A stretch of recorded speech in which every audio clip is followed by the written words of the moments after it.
तो नाज़रीन, मुज़ाकरात की मेज़ सज चुकी है। जंग की आग बुझाने की कोशिशें तेज़ हो चुकी हैं। अमेरिका और ईरान के रहनुमा इस्लामाबाद में मौजूद हैं और इस वक्त डिप्लोमेटिक एनक्लेव के अंदर अहम मुलाकातें जारी हैं। दुनिया भर की नज़रें इस वक्त पाकिस्तान पर हैं। अमरीकी वफ्द नायब सदर जेडी वेंस, स्टीव विटकॉफ और जैरेड कुशनर पर मुश्तमिल है, जबकि ईरानी वफ्द में स्पीकर बाकिर कालिबाफ और वज़ीर ख़ारजा अब्बास इराक़ची शामिल हैं। अब से कुछ देर कबल पहले हमने देखा कि वज़ीर आज़म शहबाज शरीफ से अमरीकी नायब सदर जेडी वेंस की मुलाकात हुई और उसके बाद अब से कुछ देर पहले जो लेटेस्ट ब्रेकिंग न्यूज़ मौसूल हुई उसके मुताबिक वज़ीर आज़म शहबाज शरीफ से ईरानी वफ्द की भी मुलाकात हुई है और दोनों में अहम मुलाकात में अहम उमूर पर तबादला ख्याल हुआ है और वज़ीर आज़म की जानिब से मुज़ाकरात में ईरान की शिरकत को सराहा गया। इस तमाम तर सूरत हाल पर बात करने के लिए हमारे साथ माहिर बैनुल अक़वामी उमूर हुमा बकाई साहिबा मौजूद हैं, उन्हें भी शामिल गुफ्तगू करते हैं। Thank you so very much for your time Huma Baqai साहिबा।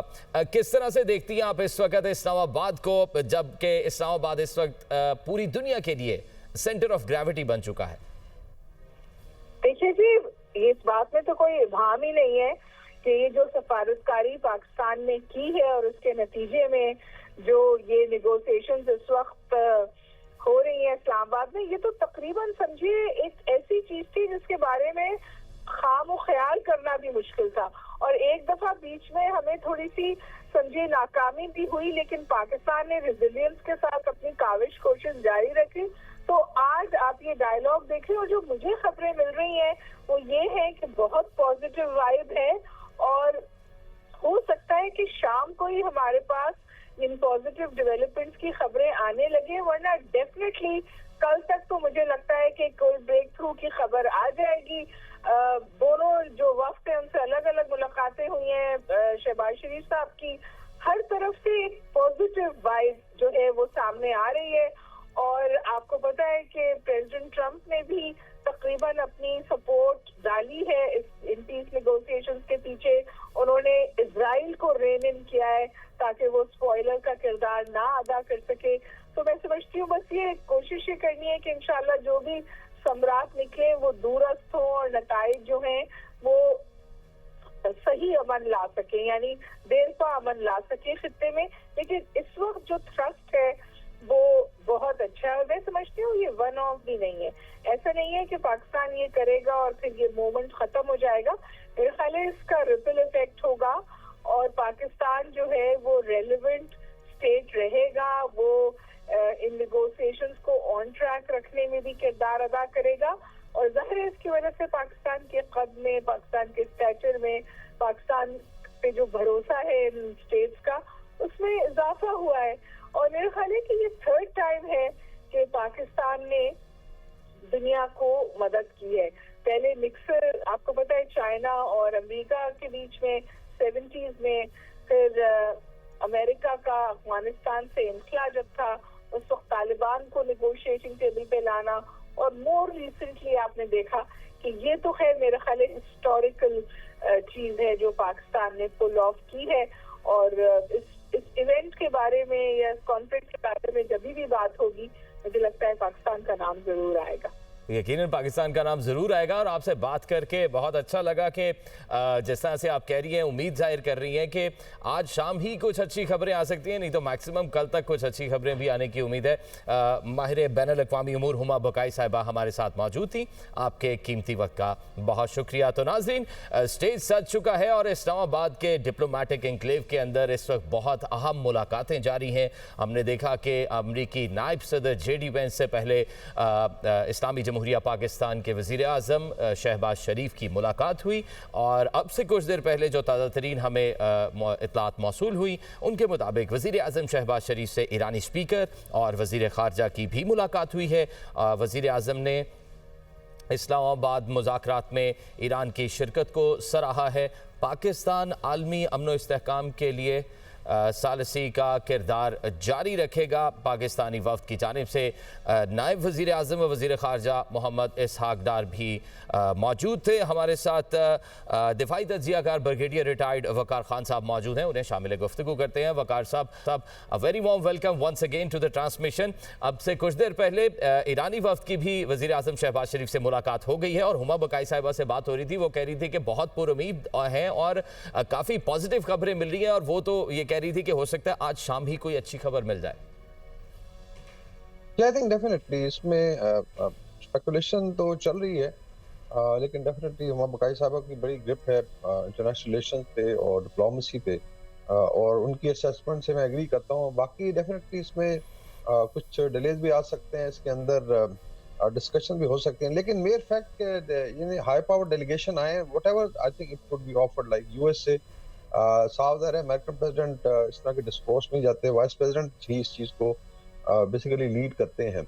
अभी आपने देखा कि नेटो के लिए भी वो गए हुए थे, और जितनी भी बातचीत है यूरोप में हंगरी गए, तो ये बेसिकली पूरा मैंडेट लेके आए हुए हैं। साथ आई थिंक जो चीफ नेगोशिएटर हैं प्रेसिडेंट ट्रम्प के स्टीव विटकॉफ, और साथ जेड कुशनर हैं जो उनका फैमिली से भी ताल्लुक है। उसके अलावा definitely he has his own wait in the gulf also. और दूसरी तरफ एक बहुत high power delegation, it's not only speaker और जो अब्बास अरागची साहब हैं, साथ आई थिंक काफ़ी बड़ी तादाद है एक्सपर्ट्स की और जो डिप्लोमेट्स हैं, तो हर लिहाज से फुली मैंडेटेड है। बाकी स्टेक्स भी बहुत हाई हैं। आई थिंक हम डिस्कस कर रहे थे कि I think both sides can't afford now continuation of war. US में जो आई थिंक पीसफुल लॉबी है, एंड राइटली सो, बिकॉज इस वॉर का कोई रिजल्ट नहीं निकला यूएस के लिए अच्छा जो है। Same is true for Israel, despite कि इनका रेटोरिक है, ये बढ़ के मारते रहते हैं और ये स्पॉयलर्स हैं, but otherwise they also know in the hearts of their hearts के they have lost the cause of the war, they have lost the war, और अभी पीस की तरफ जाना चाहिए। if they consider it as an off ramp तो बड़ी अच्छी बात है कि पाकिस्तान ने ऑफ रैम्प उनको प्रोवाइड किया है। बाकी जो आई थिंक चीज़ें हैं वो मेरे ख्याल में इंशाल्लाह ताला आयरन आउट हो जाएंगी। What we should actually now start discussing कि पोस्ट जो ये डिस्कोर्स होगा, और अगर ईरान मेन स्ट्रीम होता तो कितना चेंज आएगा खित्ते में। आई थिंक ये तो कूल डाउन करेगा जो टेम्परामेंट्स हैं अक्रॉस द गल्फ, उसमें जो लेट्स से रिजर्वेशन हैं कुछ स्मॉलर स्टेट्स की हैं, हमारे दोस्त भी हैं, वो भी शायद आई थिंक दूर हो जाएंगी, डिस्पाइट के इंडियन मीडिया उसको ज़रा ब्लॉक करने की कोशिश कर रहा है, और शायद जयशंकर साहब भी वहाँ जाके कोई आई थिंक सरगोशियाँ करने की कोशिश कर रहे हैं। But otherwise by and large जो बड़े पावर्स हैं रीजन के, Saudi Arabia, Egypt, Turkiye, Pakistan, इंशाल्लाह ईरान, मिलकर I think we can create an architecture जिसमें शायद किसी बड़ी पावर सर इस तरह के स्पॉयलर्स से तो हमने बचना है इस दफा, क्योंकि इस तरह के स्पॉयलर्स तो अपनी हरकतें करने की कोशिश करते रहेंगे, और शायद ये उनका ये एटीट्यूड ही ये वजह है कि आज वो इस मकाम पर पहुंचे हुए हैं। क्या लगता है आपको वकार खान साहब के जिस तरह से हम मुस्बत पेशरफ्त जितना तेजी से देख रहे हैं, जब इस तरह के मुज़ाकरात होते हैं तो इस तरह की सिचुएशन भी होती है कि पहले से बहुत सारी चीज़ें डिसाइडेड हों, बस फाइनलाइज करने के लिए ये मुलाकात की जा रही हो? जी बिल्कुल होता है। वॉर टाइम में एक्चुअली वैसे वॉर्स में आप कह रही हैं कॉन्फ्लिक्ट्स में, आई वुड जस्ट ऐड कि सब पाकिस्तान तालिबान का अभी तक अनरिजॉल्व चला आ रहा है, कुछ चीज़ें आयरन आउट हुई हैं, बड़ा टाइम लगा है, बिकॉज एक तरफ एक ऐसे रजीम से शायद लॉजिक ही नहीं सुनना चाहती थी, लेकिन इस वॉर ने एक्चुअली स्टेक्स इतनी हाई कर दी थी कि मेरे ख्याल में बहुत ज़्यादा इंटरनेशनल प्रेशर भी है, is a domestic pressure also. अभी यू नो प्रेसिडेंट ट्रम्प की आई थिंक जो फर्स्ट लेडी हैं, उन्होंने भी एक प्रेशर किया, उसमें बहुत ज़्यादा चमगोइयाँ हो रही हैं, तो there lot of domestic pressure within US जो है, क्योंकि इसमें कांग्रेस से मंजूरी भी शायद नहीं देगी थी। अभी $200 मिलियन मांग रहे थे पीट हेग्सेथ वॉर के लिए, और बजट अगले साल का $1.5 ट्रिलियन मांग रहे थे, तो वो किधर से देगा यूएस टैक्स पेयर जो है। तो they have to acting have an assessment, look at it कि जी क्या खोया और क्या पाया। Same is true on the Iranian side, we definitely wish them best of luck. The way they have fought, now they would like to preserve the nation, the state and the people of Iran, क्योंकि आपने continue करना है as a culture, as a civilization, as a nation and as a brotherly Muslim country। तो stakes बहुत high हैं। फिर global I think हमने बात की जिस तरीके से सप्लाई चेन डिसरप्ट हुई हैं, उस पर काफ़ी ज़्यादा प्रेशर होगा from China, from you know Russian federation, I am sure even India. अभी सुना है इनके मिस्त्री साहब वाशिंगटन पहुंचे हुए थे, तो मिन्नत तरला कर रहे होंगे जी कि हमारा बड़ा बुरा हाल हुआ है, डिस्पाइट कि they will never appreciate Pakistan effort. तो मेरे ख्याल में जो डिटेक्टर्स थे और जो क्योस जनरेटर्स थे उनकी बहुत बड़ी डिफीट है। And this is some crisis में कई दफ़ा एक सिल्वर लाइनिंग होती है कि आप करना कुछ चाहते हैं और अल्लाह ताला उसमें से खैर बरामद करता है। दूसरा आई थिंक सबसे बड़ा जो मुझे नज़र आता है कि 1.5 लाख फ़लस्तीनियों को शहीद किया गया।